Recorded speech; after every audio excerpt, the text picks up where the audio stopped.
नमस्कार, KP news 24/7 में आपका स्वागत है। मैं हूं अश्विनी आपके साथ। चलिए एक नजर डालते हैं आज की सुर्खियों पर। डॉक्टर बाबू जगजीवन राम का देश के लिए बहुत बड़ा योगदान है, जिलाधिकारी गोविंद रेड्डी ने कहा। बीदर में 10 मराठा समाज की एक बड़ी खुली बैठक। सौम्या रेड्डी ने तेजस्वी सूर्या के खिलाफ शिकायत दर्ज की, चुनाव आयोग से कार्यवाही की मांग।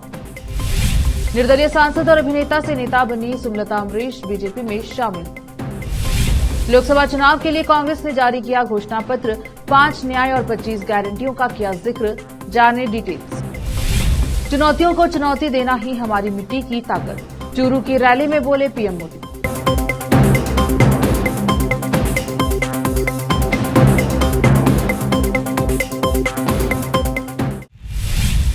अब समाचार विस्तार से। देश में हरित क्रांति लाकर डॉक्टर बाबू जगजीवन राम ने देश के लिए महान योगदान दिया है, जिला निर्वाचन अधिकारी और जिला आयुक्त गोविंद रेड्डी ने कहा। वे शुक्रवार को जिला कलेक्टर कार्यालय में बाबू जगजीवन राम की 117वीं जयंती के अवसर पर उनके चित्र पर श्रद्धा सुमन अर्पित किए और अपनी बातें रखी। जब भारत आजाद हुआ तब हमारे देश की जनसंख्या 30 करोड़ थी। आज 140 करोड़ लोग हैं, किसी को भोजन की समस्या नहीं है। यह जगजीवन राम की दूरदर्शिता थी। वे एक दूरदर्शिता नेता हैं। हरित क्रांति लाकर वे प्रवर्तन के रूप में प्रसिद्ध हुए। हमारे देश की कृषि में बड़ा बदलाव।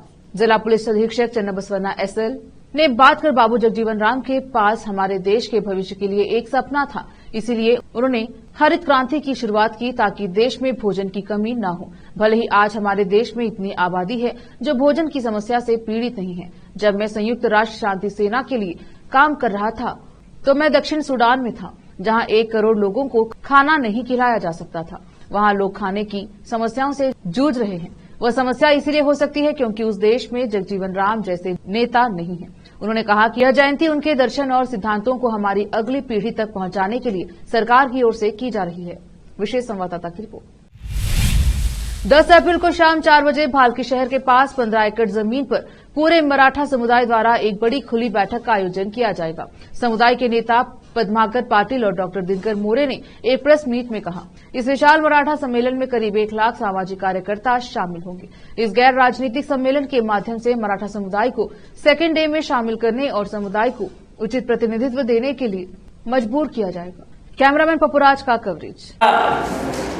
ಕರೆ ಯಾಕೆ ಮಾಡಿದ್ದೇವೆ ಅಂದರೆ it is totally non political.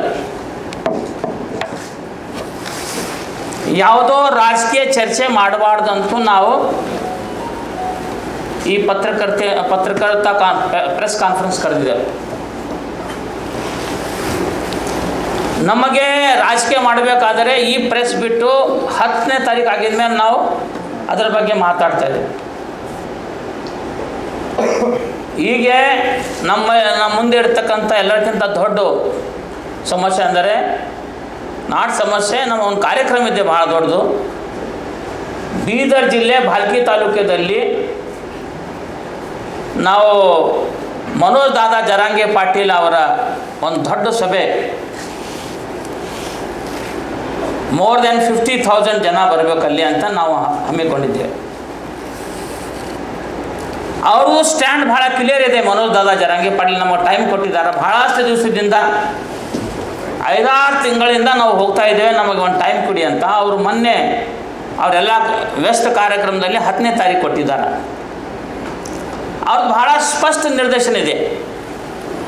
ನಾನು ಯಾವ ರಾಜಕೀಯ ಪಕ್ಷಕ್ಕೆ ಸಪೋರ್ಟ್ ಮಾಡೋಕ್ಕೆ ಬರ್ತಾ ಇಲ್ಲ. ನಾನು ಯಾರೋ ಕ್ಯಾಂಡಿಡೇಟ್ ನಿಮ್ಮ ಸಲ ಕಂಟೆಸ್ಟ್ ಮಾಡಿ ಅಂತ ಹೇಳೋಕೆ ಬರ್ತಾ ಇಲ್ಲ. ಯಾರು ಪರ ಇಲ್ಲ, ಯಾರು ವಿರೋಧದಾಗಿಲ್ಲ. ನಾವು ಹೋಗಿದ್ದು ನಮ್ಮ ಭಾಳ ಸ್ಪಷ್ಟ ಉದ್ದೇಶ ಇದೆ. ಬೀದರ್ ಜಿಲ್ಲೆಯಲ್ಲಿ ಗಡಿ ಭಾಗದಲ್ಲಿ ಇರ್ತಕ್ಕಂಥ ಮರಾಠಾ ಸಮುದಾಯ ಹಾಲಾತ್ ಭಾಳ ಗಂಭೀರ ಇದೆ. ಎಕಾನಮಿಕಲಿ, ಎಜುಕೇಷನಲ್ಲಿ, ಪಾಲಿಟಿಕಲಿ ಬಿಟ್ಕೊಡಿ, ಏನೋ ಆಗ್ತದೆ, ಅದು ನಮ್ಮ ಶಕ್ತಿ ಇದ್ದರೆ ನಾವು ಮಾಡ್ಕೊಳ್ಳೋಣ. 19 ಅಕ್ಟೋಬರ್ 2016 ಏಕ್ ಮರಾಠ ಲಾಖ್ ಮರಾಠ ಲಕ್ಷಾಂತರ ಜನ ನಾವು ಹೋರಾಟ ಮಾಡಿದ್ದೇವೆ ಬೀದರಲ್ಲಿ, ನಮಗೆ ರಿಸರ್ವೇಷನ್ಸ್ ಕೊಡಿ ಅಂತ. 3rd ಬಿಟ್ಟು 2A ಆ ವ್ಯವಸ್ಥೆ ಎಲ್ಲ ಸರ್ಕಾರ ಬಂದು ನಮಗೆ ಸಿಗಲಿಲ್ಲ. महाराष्ट्रातील बहुसंख्यक 34% मराठा कम्युनिटी इದ್ರು ಸಹ 288 एमएलओ में मोर देन 160 एमएलए मराठा रहने के बाद ಅಲ್ಲಿ ಇನ್ನೂ ರಿಸರ್ವೇಷನ್ ಸಿಗ್ತಾ ಇಲ್ಲ. ವಿದಿನ್ 50% ಅಲ್ಲಿ OBC ಕೋಟಾ ಇದೆ, ಅದರಲ್ಲಿ ಸಿಗ್ತಾ ಇಲ್ಲ. ಅದಕ್ಕೆ ಮನೋಜ್ ಜರಾಂಗೆ ಪಾಟೀಲ್ ಅವರು ಮೋರ್ ದೆನ್ 50 ಲಕ್ಷ 50 ಲ್ಯಾಕ್ಸ್ಗಿಂತ ಹೆಚ್ಚು 1 ಕರೋಡ್ ಅಂತ ಹೇಳ್ತಿದ್ದಾರೆ. ಅಂತ ಮಹಾ ದೊಡ್ಡ ದೊಡ್ಡ ಸಭಾಗಳನ್ನು ಮಾಡ್ತಾ ಇದ್ದಾರೆ. ಒಂದು ಸಾಮಾನ್ಯ ಕುಟುಂಬದಲ್ಲಿ ಕಾಂಗ್ರೆಸ್ ಆಗಲಿ ಅಥವಾ BJPದಾಗಲಿ ಕ್ಯಾಂಡಿಡೇಚರ್ಶಿಪ್ ಏನಾದರೂ ಡಿಕ್ಲೇರ್ ಮಾಡಿದ್ದಾರೆ ತಮ್ಮ ಪಕ್ಷದವರು. ತಮಗೆ ಗೊತ್ತಿದೆ ಬಾಂಧವರೇ, ಈ ನಮ್ಮ ಬೀದರ್ ಜಿಲ್ಲೆಯಲ್ಲಿ ಪಾರ್ಲಿಮೆಂಟ್ ಸೆಗ್ಮೆಂಟ್ನಲ್ಲಿ ನಮ್ಮ ಮರಾಠ ಸಮಾಜ ಏನಿದೆ ಮೋರ್ ದೆನ್ 3 ಲ್ಯಾಕ್ ಏನದ ನಮ್ಮ ಕಮ್ಯುನಿಟಿ, ಸೈಜಬಲ್ ಕಮ್ಯುನಿಟಿ ಇಲ್ಲಿ ಇದೆ. ಮತ್ತು ಅದೂ ಕೂಡ ನಿಮಗೆ ಗೊತ್ತಿದೆ ಈ ಬೀದರ್ ಪಾರ್ಲಿಮೆಂಟ್ ಸೆಗ್ಮೆಂಟ್ನಲ್ಲಿ BJPದಿಂದಾಗಲಿ ಅಥವಾ ಕಾಂಗ್ರೆಸ್ದಿಂದಾಗಲಿ ಕ್ಯಾಂಡಿಡೇಚರ್ಶಿಪ್ ಏನದ ನಮ್ಮ ಸಮಾಜಕ್ಕೆ ಏನದ ಸಿಗಬೇಕು ಅಂತೂ ಭಾಳ ಏನದ ಒಂದು ಸುಮಾರು ಒಂದು ವರ್ಷದಿಂದ 8 ತಿಂಗಳದಿಂದ ಏನದ ತಮ್ಮ ಮುಖಾಂತರ ಸಮಯದಿಂದ ಬಂದಿದ್ದಿದೆ. ಮತ್ತು ತಮ್ಮ ಎಲ್ಲರಿಗೆ ಏನದ ಗೊತ್ತಿದೆ. ಯಾವುದೇ ಪಕ್ಷ ಆಗಲಿ, ಅದು ಕಾಂಗ್ರೆಸ್ ಇರಲಿ ಅಥವಾ BJP ಪಕ್ಷ ಇರಲಿ, ಅದು ಆ ಪಕ್ಷದವ್ರು ಏನದ ನಮಗೆ ಒಂದು ಕ್ಯಾಂಡಿಡೇಚರ್ಶಿಪ್ ಏನದು ಸಿಗಬೇಕು. ಮತ್ತು ಚಾಹೆ BJPದಿಂದ ಸಿಕ್ಕರೂ ಕೂಡ ಎಲ್ಲ ಸಮಾಜ ಬಾಂಧವರು ಏನದ ಅವ್ರ ಬೆನ್ನಿಗೆ ಇರ್ತಾರಂತ ನಿಮ್ಮ ಎದುರು ಹೇಳಿದಿತ್ತು. ಕಾಂಗ್ರೆಸ್ದಿಂದ ನಾನು ಪ್ರಬಲ ಆಕಾಂಕ್ಷಿ ಆಗಿ ಕ್ಯಾಂಡಿಡೇಚರ್ ಇದ್ದ ನನಗೂ ಕೂಡ ಏನದ ಸಮಾಜ ಬಾಂಧವರು ಏನದ ಪ್ರೆಸ್ ಮುಖಾಂತರ ನಿಮಗೆ ಗೊತ್ತಿದೆ. ನಮಗೂ ಕೂಡ ಏನದ ಕಾಂಗ್ರೆಸ್ದಿಂದ ಕೂಡ ಏನದ ನನಗೆ ಬಿಟ್ಟು ಮತ್ತು ಬೇರೆಯವ್ರಿಗೆ ಯಾರಿಗೆ ಯಾಕೆ ಸಿಗಲಿ, ಅದು ಅವ್ರ ಬೆನ್ನಿಗೂ ಕೂಡ ಸಮಾಜ ಇರುತ್ತದೆ ಅಂತ ಎಲ್ಲ ಇತ್ತು. ಈಗೇನಾಗಿದೆ, ಈಗ आता हे नाही, राजकीय नाही, विषय सब्जेक्ट वेगळा आहे. ಮಿತ್ರರಿಗೆ ನಮಸ್ಕಾರ. ಸರ್ ಪ್ಲೀಸ್ ಕ್ಷಮಿಸಿ, ಅದು ನಂದು ರಾಷ್ಟ್ರೀಯ ಮರಾಠ ಪಾರ್ಟಿ ಕಡೆಯಿಂದ ನೀವು ಪ್ರೆಸ್ ನೋಟ್ ಕರೆದಿದ್ದ. ದಯಮಾಡಿ please don't mingle that press meet with ಸಕಲ Maratha press meet. So one minute please listen to me. ಕೇಳಿ ಸರ್, 1 minute ಸರ್. ಕನ್ಫ್ಯೂಸ್ ಮಾಡ್ಕೋಬೇಡಿ ಸರ್. ನೀವು ಕನ್ಫ್ಯೂಸ್ ಆಗ್ತಾ ಇದ್ದೀರಿ, ನಾವು ಕನ್ಫ್ಯೂಸ್ ಆಗ್ತಾ ಇದ್ದೀರಿ. ನಿಮ್ಗೆ ಏನು ಸ್ಪಷ್ಟ ಗೆಲ್ಲುವಾಗ ಹೇಳ್ಬಿಡ್ರಿ. ಅದೇ ಹೇಳ್ತಾ ಇದ್ದೀನಲ್ಲ. 1 minute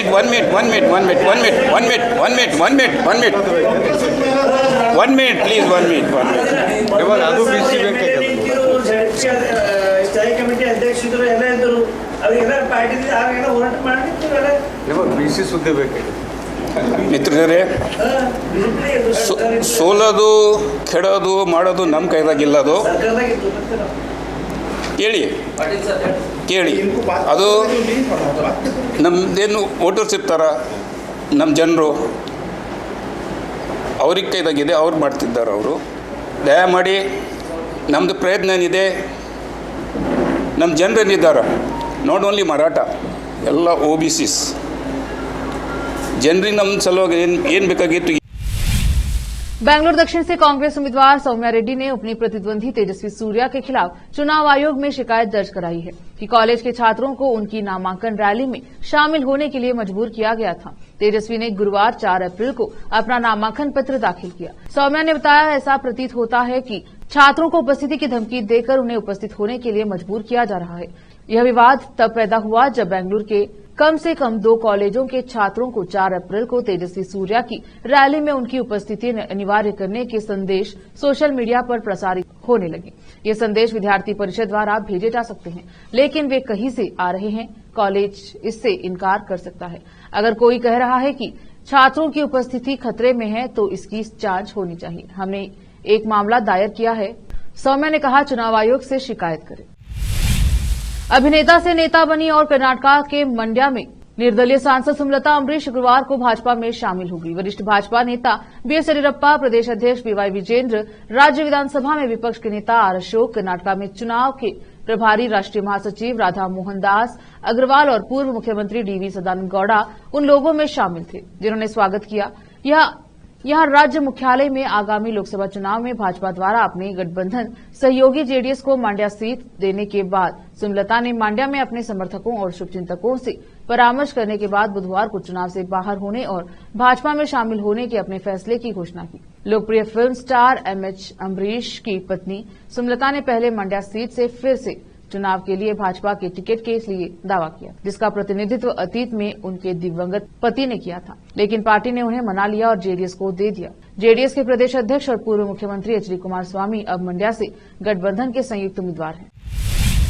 कर्नाटक के पूर्व उप मुख्यमंत्री और वरिष्ठ बीजेपी नेता केएस ईश्वरप्पा ने शिवमोगा लोकसभा सीट से निर्दलीय चुनाव लड़ने का फैसला किया है। ईश्वरप्पा ने बुधवार को नई दिल्ली में केंद्रीय गृह मंत्री अमित शाह से मुलाकात नहीं कर पाने के बाद अपने फैसले की घोषणा की और गुरुवार को बैंगलोर लौटा। बैंगलोर अंतर्राष्ट्रीय हवाई अड्डे पर पत्रकारों से बात करते हुए उन्होंने कहा, मेरे दिल में प्रधानमंत्री नरेंद्र मोदी और भगवान राम है। अगर अमित शाह ने मुझसे निर्दलीय उम्मीदवार के रूप में अपनी उम्मीदवारी वापस लेने के लिए कहा होता तो मैं वापस लेने के लिए मजबूर हो जाता। उन्होंने अन्य नेताओं से मेरी उम्मीदवारी और मेरे द्वारा उनके सामने उठाए गए सवालों के बारे में बात की होगी। उन्हें यकीन हो गया होगा कि मेरा संघर्ष विवेकपूर्ण है, ईश्वरप्पा ने दावा किया। मैं एक स्वतंत्र उम्मीदवार के रूप में चुनाव लड़ूंगा। भाजपा शिवमोगा संसदीय क्षेत्र को छोड़कर सभी 28 सीटें जीतने जा रही है। वहां मैं निर्दलीय विजय होऊंगा। अब रुकते हैं छोटे से ब्रेक के लिए, जल्द लौटेंगे ब्रेक के बाद। हिंदुस्तान के हर कोने में हम हैं मौजूद। 24 घंटे हालात पर गहरी नजर, खबरों से जुड़े चुपते सवालात और आपको दिखाता है धार्मिक, सामाजिक, राजनीतिक, लोकल और इंटरनेशनल न्यूज की सबसे बेहतर कवरेज जो आपको रखती है हर पल बाखबर। देश और दुनिया भर की खबर के लिए देखते रहें केपी न्यूज 24/7। ब्रेक के बाद स्वागत है आपका, देखते हैं समाचार।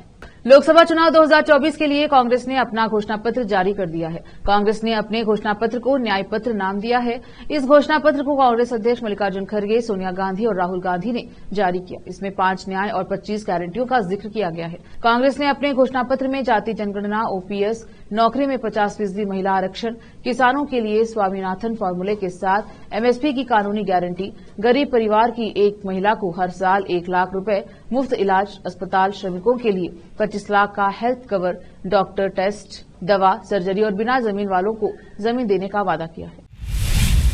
लोकसभा चुनाव को लेकर प्रचार जोर पकड़ने लगा है। कल बिहार और बंगाल में चुनावी रैलियों के बाद प्रधानमंत्री मोदी ने आज राजस्थान के चूरू में एक जनसभा को संबोधित किया।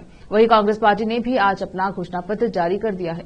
बता दें कि देश में कुल 7 चरणों में होने वाले चुनाव में पहले चरण का मतदान 19 अप्रैल को होगा। वहीं आखिरी चरण का चुनाव 1 जून को होना है। वहीं वोटों की गिनती का काम 4 जून को संपन्न होगा। लोकसभा चुनाव की तैयारियां जोरों पर है। इसी बीच भारतीय जनता पार्टी के फायर ब्रांड नेता अलग अलग स्थानों पर जाकर चुनाव प्रचार कर रहे हैं। इसी बीच उत्तर प्रदेश के मुख्यमंत्री योगी आदित्यनाथ अलीगढ़ जिले में पहुंचे हैं। यहां उन्होंने जनसभा को संबोधित करते हुए ये बयान दिया। उन्होंने कहा कि देखो, हम राम को लाते ही नहीं हैं। बेटियों और व्यापारियों की सुरक्षा के लिए जो खतरा बनता है उसका राम नाम सत्य भी कर देते हैं। इस रैली में योगी आदित्यनाथ ने कहा कि भारत का विकास तभी संभव है जब उत्तर प्रदेश का विकास हो और उत्तर प्रदेश का विकास तभी संभव है जब साथ में अलीगढ़ का विकास हो। सीएम योगी ने जनसभा को संबोधित करते हुए कहा कि पहली बार में चुनाव चल रहे हैं और लोगों को कयास लगाने की जरूरत नहीं है। लोगों में पहले से तय किया है कि तीसरी बार फिर मोदी सरकार। पूरे देश में यही आवाज है, चाहे अलीगढ़ हो या सहारनपुर या बागपत। ये आवाज वैसे नहीं है। हमारी भारतीय समाज के लिए 2 कदम चलता है तो हम भी कृतज्ञतावश 4 कदम चलने का प्रयास करते हैं। यही हमारी परंपरा है और यही हमारा संस्कार है। हम नए भारत को देख रहे हैं जिसका सम्मान दुनिया भर में है, जिसकी सीमाएं सुरक्षित हैं, आतंकवाद, नक्सलवाद समाप्त हुआ है। ऐसा भारत देख रहे हैं। अब वक्त एक और छोटे से ब्रेक का, जल्द लौटेंगे ब्रेक के बाद। हिंदुस्तान के हर कोने में हम हैं मौजूद। 24 घंटे हालात पर गहरी नजर, खबरों से जुड़े चुपते सवालात और आपको दिखाता है धार्मिक, सामाजिक, राजनीतिक, लोकल और इंटरनेशनल न्यूज की सबसे बेहतर कवरेज, जो आपको रखती है हर पल बाखबर। देश और दुनिया भर की खबर के लिए देखते रहें केपी न्यूज 24/7। ब्रेक के बाद स्वागत है आपका, देखते हैं समाचार। दिल्ली शराब घोटाला मामले में अरविंद केजरीवाल फिलहाल सलाखों के पीछे हैं। इस बीच अरविंद केजरीवाल ने जेल में 5 लीगल मुलाकात की मांग की है। ईडी ने इस बाबत कहा है कि लीगल मुलाकात मांगे जाने का एकमात्र कारण यह है कि जेल से अरविंद केजरीवाल को सरकार चलाना मुश्किल हो रहा है। ईडी ने कहा है कि सीएम के तौर पर उन्होंने अपने वकीलों के जरिए आपके अन्य मंत्रियों तक संदेश पहुंचाया है। ईडी ने कहा है कि सीएम को अपने वकील से मिलने का पूर्ण अधिकार नहीं हो सकता है। बता दें कि अरविंद केजरीवाल जेल से ही फिलहाल सरकार चला रहे हैं। केजरीवाल ने लीगल मुलाकात की मांग करते हुए कहा है कि उनके साथ उस व्यक्ति जैसा व्यवहार नहीं किया जा सकता जिसके खिलाफ सिर्फ एक मामला दर्ज है। केजरीवाल पर 6 अलग अलग राज्यों में 30 से अधिक मामले दर्ज हैं। इस बाबत केजरीवाल के वकील ने कहा है कि हम किसी राहत की मांग नहीं कर रहे हैं। जो मुकदमे अदालतों में चल रहे हैं, हम उनसे वकीलों से अतिरिक्त मुलाकात की मांग कर रहे हैं। केजरीवाल के वकील ने कोर्ट में कहा कि अगर जांच एजेंसी को मुलाकात पर आपत्ति है तो फिर इनको 2 लीगल मुलाकात का भी विरोध करना चाहिए। एकनाथ शिंदे गुट वाली शिवसेना के नेता एक्टर गोविंदा ने शुक्रवार को दावा किया है कि उन्होंने पार्टी से कोई टिकट नहीं मांगा है। उन्होंने कहा कि महाराष्ट्र का हर व्यक्ति मुझे अपना लगता है, कोई पराया नहीं है, सब मेरे अपने हैं, मैंने टिकट नहीं मांगी। हम कैसे आगे निकलते हैं वह देखना है। मैं सभी को धन्यवाद देता हूं कि मुझे यह सहयोग मिला है। मैं पार्टी उम्मीदवार राजू पारवे के प्रचार के लिए यहां पर आया हूं। चुनाव प्रचार के दौरान गोविंदा ने कहा कि मैं सीएम शिंदे को धन्यवाद देता हूं, उन्होंने अपना मुझ पर भरोसा दिखाया है। हम विचार लेकर आए हैं, हमसे जनता से अपील करते हैं वो शिंदे गुट को वोट दे। गोविंदा इससे पहले भी राजनीतिक पारी खेल चुके हैं। वह कांग्रेस के टिकट पर चुनाव भी लड़ चुके हैं। बता दें कि एक्टर गोविंदा ने अभी हाल ही में एकनाथ शिंदे गुट की शिवसेना में शामिल हुए थे। उनके मुंबई उत्तर पश्चिम सीट से चुनाव लड़ने की अटकलें भी चल रही थी। बताया जा रहा है कि गोविंदा शायद चुनाव न लड़े, वह पार्टी उम्मीदवारों के पक्ष में चुनावी रैलियां कर सकते हैं। इजरायल और हमास के बीच पिछले 6 महीनों से जंग जारी है। इजरायल हमास के लड़ाकों के खिलाफ ताबड़तोड़ मिलिट्री एक्शन कर रहा है। फिलहाल जंग थमने के आसार भी नजर नहीं आ रहे हैं। इसी बीच खबरें इस तरह की भी है कि इजरायल गाजा में हमास के आतंकियों को निशाना बनाने के लिए आर्टिफिशियल इंटेलिजेंस की मदद ले रहा है। बता दें कि इजरायल के खुफिया अधिकारियों के हवाले से एक मीडिया रिपोर्ट में इस बारे में जानकारी दी गई है। इजरायल के अधिकारियों ने बताया कि आर्टिफिशियल इंटेलिजेंस आधारित टूल को लैवेंडर कहा जाता है। लैवेंडर की मदद से गलती की संभावना बेहद कम हो जाती है। जब इस बारे में इजरायल की डिफेंस फोर्स से पूछा गया तो उन्होंने टूल के होने पर विवाद नहीं किया। हालांकि इस बात से इनकार भी नहीं किया कि संदिग्ध आतंकवादियों की पहचान के लिए एआई का इस्तेमाल किया जा रहा है। वहीं एक अधिकारी ने कहा था कि मशीन रबर स्टैम्प की तरह काम करती है, पहले पहचान करती है और 20 सेकंड के अंदर हमला कर देती है। रिपोर्ट के अनुसार इजरायल की सेना ने इस बात पर जोर दिया कि आतंकियों की पहचान करने की प्रक्रिया में आर्टिफिशियल इंटेलिजेंस से जुड़ी सूचना प्रणाली केवल एक टूल है। जंग के समय नागरिकों को कम नुकसान हो, हमेशा इसकी कोशिश रहती है। रूस यूक्रेन युद्ध को 2 वर्ष से अधिक का समय बीत चुका है। मार्च में रूस में राष्ट्रपति चुनाव होने के बाद रूसी सेना यूक्रेन पर अब तक बहुत अधिक हमलावर रही है। गत 1 माह में रूस ने यूक्रेन में कई बड़े हमले और हाहाकारी हमले किए हैं, लेकिन अब यूक्रेन ने भी घायल शेर की तरह रूस पर भीषण पलटवार कर दिया है। यूक्रेनी सेना ने रूस पर एक साथ करीब 50 ड्रोन से हमला किया। दूसरे पूरे मॉस्को में खलबली मच गई। इससे पहले पुतिन की सेना ने यूक्रेन पर एक के बाद एक कई बड़े हमले किए, जिसमें दर्जनों लोग मारे गए और यूक्रेन के ऊर्जा संयंत्र समेत सैकड़ों इमारतें तबाह हो गई। बता दें कि यूक्रेन ने रूस के सीमावर्ती क्षेत्र रोस्तोव में 50 से ज्यादा ड्रोन से हमला किया। रूस के रक्षा मंत्रालय ने बताया कि मोरोजोस्की जिले में कुल 44 ड्रोन को देखा गया और उन्हें नष्ट कर दिया गया। फिर से एक नजर आज की सुर्खियों पर। डॉक्टर बाबू जगजीवन राम का देश के लिए बहुत बड़ा योगदान है, जिलाधिकारी गोविंद रेड्डी ने कहा। बीदर में 10 मराठा समाज की एक बड़ी खुली बैठक। सौम्या रेड्डी ने तेजस्वी सूर्या के खिलाफ शिकायत दर्ज की, चुनाव आयोग से कार्यवाही की मांग। निर्दलीय सांसद और अभिनेता से नेता बनी सुमलता अमरीश बीजेपी में शामिल। लोकसभा चुनाव के लिए कांग्रेस ने जारी किया घोषणा पत्र, 5 न्याय और 25 गारंटियों का किया जिक्र, जाने डिटेल्स। चुनौतियों को चुनौती देना ही हमारी मिट्टी की ताकत, चूरू की रैली में बोले पीएम मोदी।